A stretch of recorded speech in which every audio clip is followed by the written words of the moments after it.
সেই কথাই তো বলতে চাই। হুজুররা কেমনে করবে এটা? এই বিগত 100 বছর ধরে এগুলো ছিল শুধুমাত্র আমাদের তাত্ত্বিক কথা, এগুলো ছিল আমাদের ফিলোসফি। আর হুজুররা কেমনে পারে দেশ পরিচালনা করতে, এটা এখন আমাদের ফিলোসফি আর তাত্ত্বিক কথা নয়, এটা একবিংশ শতাব্দীর 2025 সালের রিয়েলিটি। আমি তোমাদেরকে একটা দেশের কথা শোনাই, যেই দেশের 30 জন মন্ত্রীর মধ্যে 28 জন কওমি মাদ্রাসার আলেম। তারা একটা দেশ চালায়, সেই দেশ। তোমরা তো 9 মাস যুদ্ধ করেছো, 9 মাস তা যুদ্ধ করেছো পশ্চিম পাকিস্তানের পাঞ্জাবিদের বিরুদ্ধে, যারা সাঁতরাইতে পারতো না, পানির মধ্যে চুবায়ে বাঙালি পোলাপানরা ওদেরকে মারছে।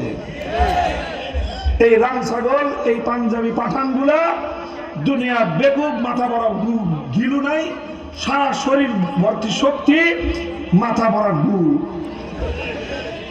আর না হলে এইভাবে একটা জাতির বিরুদ্ধে, 7 কোটি মানুষের বিরুদ্ধে 90 লক্ষ মানুষ কোনোদিন অস্ত্র নিয়ে ঝাঁপায়া পড়ে, মাথার মধ্যে যদি সামান্য গিলু থাকতো। এদের কথা আমাদের পোলাপানরাই খালে বিলে চুবায় মারছে। 9 মাস যুদ্ধ করছো, পোলাপান যাদেরকে খাল বিলে চুবায় 90,000 সৈন্যের বিরুদ্ধে যুদ্ধ করা হয়েছে। আমি এমন একটা দেশের কথা বলছি যারা এই সমস্ত মাথা ভর্তি পাঠানদের বিরুদ্ধে যুদ্ধ করে নাই। তারা যুদ্ধ করেছে প্রথমে পৃথিবীর সুপার পাওয়ার সোভিয়েত ইউনিয়নের সঙ্গে, তারপরে 20 বছর লড়াই করেছে সুপার পাওয়ার আমেরিকা সহ পশ্চিমা নেটো বাহিনীর বিরুদ্ধে। তারপরে প্রায় 40 বছরের যুদ্ধ বিধ্বস্ত দেশ থেকে ঝাঁটা পিটা করে প্লেনের ছাদে নিচে লোকাল বাসের মতো করে একেবারে হান্দি পাতিল সহ গাট্টি গুট্টি সহ ভোগ করে পাঠিয়ে দিছে। সেই দেশ 40 বছরের যুদ্ধ বিধ্বস্ত দেশ, 25 লক্ষ মানুষ জীবন দিয়েছে, 25 লক্ষ মানুষ শহীদ হয়েছে। সেই 40 বছরের যুদ্ধে একটা দেশে থাকে কিছু আর 9 মাসের যুদ্ধে বাংলাদেশের কি হয়েছিল? মুক্তিযোদ্ধা কেউ যদি থাকে জিজ্ঞেস করে দেখো। 40 বছরের যুদ্ধের পরে সেই দেশে থাকে কি? এই হুজুররা কি পারে? হুজুররা 40 বছর যুদ্ধ বিধ্বস্ত একটা দেশকে মাত্র 4 বছরের মাথায় সারা পৃথিবীতে উন্নয়নের মধ্যে, দেশের অর্থনৈতিক উন্নয়নের ক্ষেত্রে গোটা বিশ্ব ব্যবস্থার কাছে রোল মডেল হিসেবে উপস্থাপন করেছে। কারা করেছে? কারা করেছে? হুজুররা করেছে। হুজুররা করেছে, মাওলানারা করেছে, দেওবন্দি হুজুররা করেছে, দেওবন্দি মাওলানারা করেছে। তোমরা যারা মনে করো এই যে মাদ্রাসায় পড়ে হুজুররা, এদেরকে দিয়ে রাষ্ট্র চলবে না, এই জন্য তোমাদের মডারেট ইসলামের দরকার, তোমরা নিজেরা নিজেদেরকে শুধরাও। ইসলাম হবে তো খাঁটি ইসলাম হবে, পাশ্চাত্যের দৃষ্টিতে আমাদের সার্টিফাইড ইসলামের প্রয়োজন নয়। আমরা কোরআন সুন্নাহর আসল ইসলাম, সোনার মদিনার কোরআন সুন্নাহর ভিত্তিতে, সত্যিকার ইসলামের ভিত্তিতে যদি রাষ্ট্র পরিচালনা করতে পারি, সেই রাষ্ট্রই বিশ্বকে তাক লাগাই দেবে ইনশাআল্লাহ। সেই দেশ 30 জনের মধ্যে 28 জন মাওলানা, দেওবন্দি মাওলানা, অন্য কোনো ডিগ্রি নাই। সেই দেশ মাত্র 4 বছরের মধ্যে তারা উন্নয়নের কি করেছে শুধু একটা পরিসংখ্যান শোনাই, লম্বা গল্প বলার সময় নাই। 2021 সালে তারা ক্ষমতায় আসলো। কত? 21 সালের 15ই আগস্ট। কত আগস্ট? 15ই আগস্ট। খুব ভালো একটা তারিখ নাকি? এই 15ই আগস্ট তারা ক্ষমতায় আসলো 2021 সালে, আর এখন চলতেছে 2025 সাল, মানে এখনো 4.5 বছর হয় নাই। আমি বিগত সেপ্টেম্বর মাসে দেখে এসেছি 2021 সালে তাদের দেশে, 2021 সালে যখন তারা এই হুজুররা, মোল্লারা মৌলবীরা যখন ক্ষমতা নিল, সেই দেশে $1 দাম ছিল তাদের দেশের টাকায় 130 টাকা। কত টাকা? তখন আমার দেশে $1 দাম ছিল 100 টাকা। কত? এখন 4 বছর পরের এবার চিত্র হুজুরদের দেশ আর তোমার নোবেল বিজয়ী অর্থনীতিবিদের দেশ। তুলনা করে দেখো, হুজুরদের দেশে এখন $1 দাম তাদের দেশের 65 টাকা। তোমার দেশের $1 দাম কত? নরসিংদীর চেম্বার অফ কমার্সে যারা আছেন, ব্যবসায়ী বাণিজ্য যারা আছেন, 125 টাকা দাম $1। তো 4 বছর আগে ছিল 100 টাকা, এখন হয়েছে 125 টাকা। হুজুর ভালোই তো এসে দাম বাড়ছে নাকি? আরে ডলারের দাম বাড়ছে, তোমার দেশের টাকার দাম কমছে। তোমার দেশের টাকার দাম 25% কমলো। আর যেই ডলারের দাম তাদের দেশে ছিল 100, এখন কত কমলো? কত পার্সেন্ট? 100% কমে গেছে। কত পার্সেন্ট? 65 দ্বিগুণে 130, অর্ধেকে চলে এসেছে। অর্থাৎ তাদের দেশের মুদ্রার দাম ডবল হয়ে গেছে। তাদের দেশের 100 টাকার মুদ্রা এখন 200 টাকা। তোমার দেশের 100 টাকার মুদ্রা 125 টাকা, এখন 100 টাকা। আর তাদের দেশের 100 টাকা এখন 200 টাকা। এই হলো হুজুরদের উন্নয়নের একটা মাত্র স্যাম্পল দিলাম। এই গল্প যদি বলতে থাকি রাত ফুরে যাবে। হুজুররা কি করেছে সেই দেশে, কেমনে করলো, এই হলো কথা। আখের হুজুররা কেমনে করলো, সেই কেমনে করলো একটা রহস্য তোমাদেরকে বলে আলোচনা শেষ করতেছি। কোরআনের এই আয়াত থেকে বলি, সেই দেশের অনেকগুলো মন্ত্রণালয়ে আমরা গেছি। এই যেই মন্ত্রী এসে তোমার দেশের পার্শ্ববর্তী দেশ গোটা ভারতকে কাঁপায় থুয়ে গেল, নাম কি? মোল্লা মোহাম্মদ আমির খান মুত্তাকি। শুরুতে মোল্লা, শেষে মুত্তাকি। মুত্তাকি মানে কি? পরহেজগার। মানে আমার মতো আর তোমার মতো সাধারণ মোল্লা না, পরহেজগার মোল্লা। এই পরহেজগার মোল্লা হলো পররাষ্ট্রমন্ত্রী।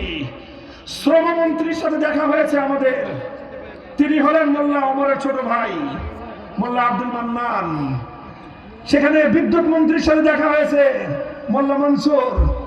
চিফ জাস্টিসের সাথে দেখা হয়েছে সেই দেশের অন্যতম বড় আলেম মোল্লা আব্দুল হাকিম হাক্কানি। এরকম অনেকের সাথে দেখা হয়েছে। আরেকটা মন্ত্রণালয়ে গেলাম, সেই মন্ত্রণালয়টার নামটাই আজীব। মন্ত্রণালয়ের নাম হলো ওয়াজারাতুল আমরি বিল মারুফ ওয়ান নাহি আনিল মুনকার। মানে মন্ত্রণালয়ের এত বড় নাম, 1 রাকাত নামাজ হয়ে যাবে। 1 রাকাত নামাজ কাছাকাছি হয়ে যাবে। নাম কি? ওয়াজারাতুল আমরি বিল মারুফ ওয়ান নাহি আনিল মুনকার। এইভাবেই জিজ্ঞাসা করলাম সেই মন্ত্রণালয়ের ডেপুটি মিনিস্টার, যে তাকে বড় বুজুর্গ মানুষ, একেবারে সুন্নতের এত পাবন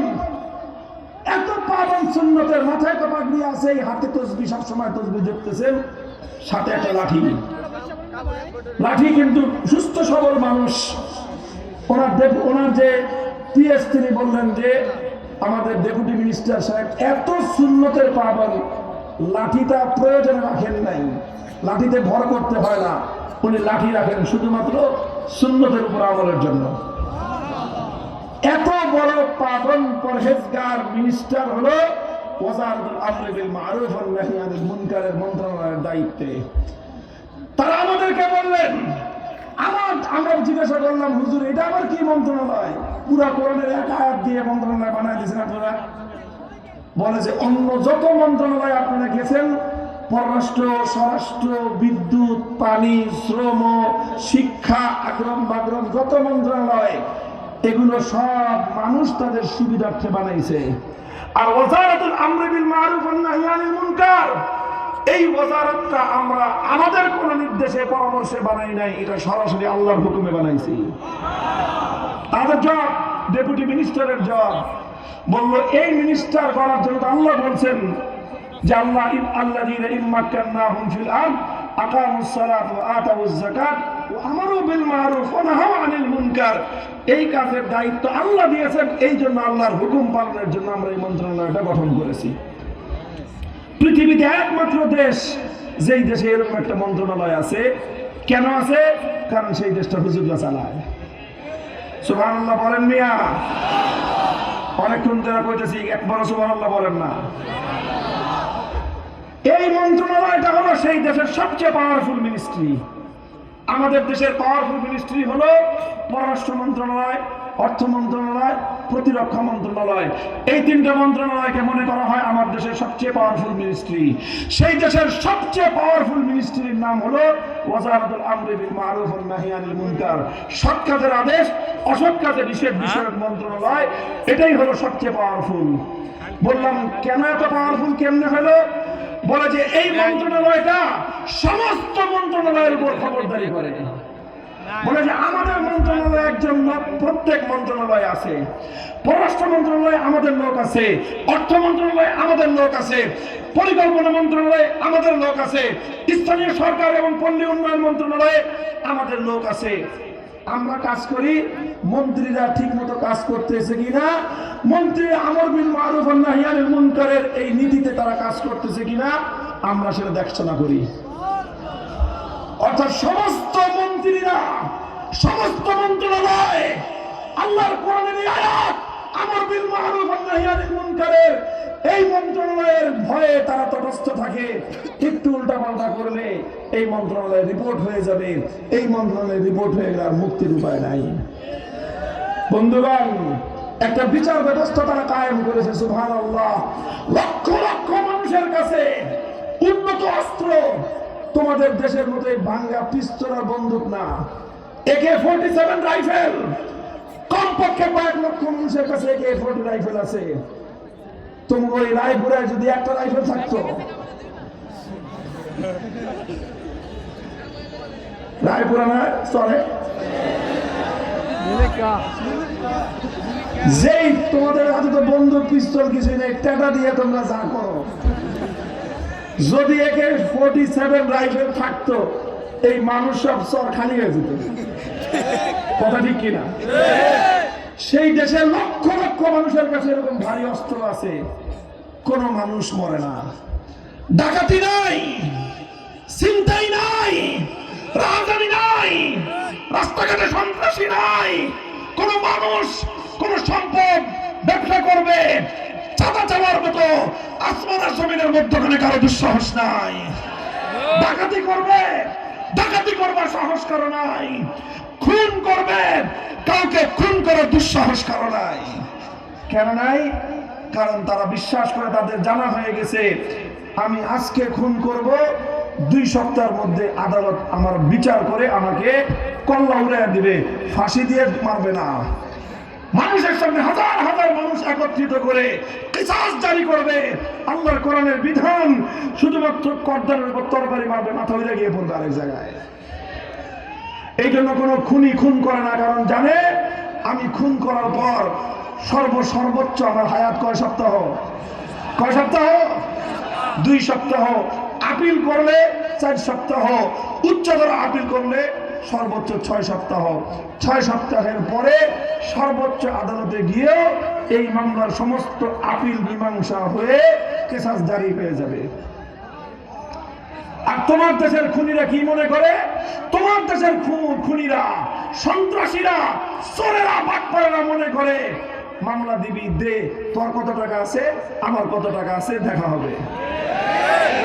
তোমার দেশের দুর্নীতিবাজ, তোমার দেশের চোর, ডাকাত, বাটপার, খুনিরা মনে করে সমস্যা নাই, যত অপরাধ করো, টাকা আছে তোমার, বড় বড় উকিল ব্যারিস্টার কিনবা, আইন তোমাকে ছুঁইতেও পারবে না।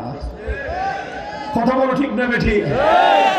মোল্লারা এমন বিচার ব্যবস্থা কায়েম করেছে, সেই বিচার ব্যবস্থার কারণে কোন সন্ত্রাসী, কোন খুনি, কোন ডাকাত, কোন চোর অপরাধ করার দুঃসাহস পায় না।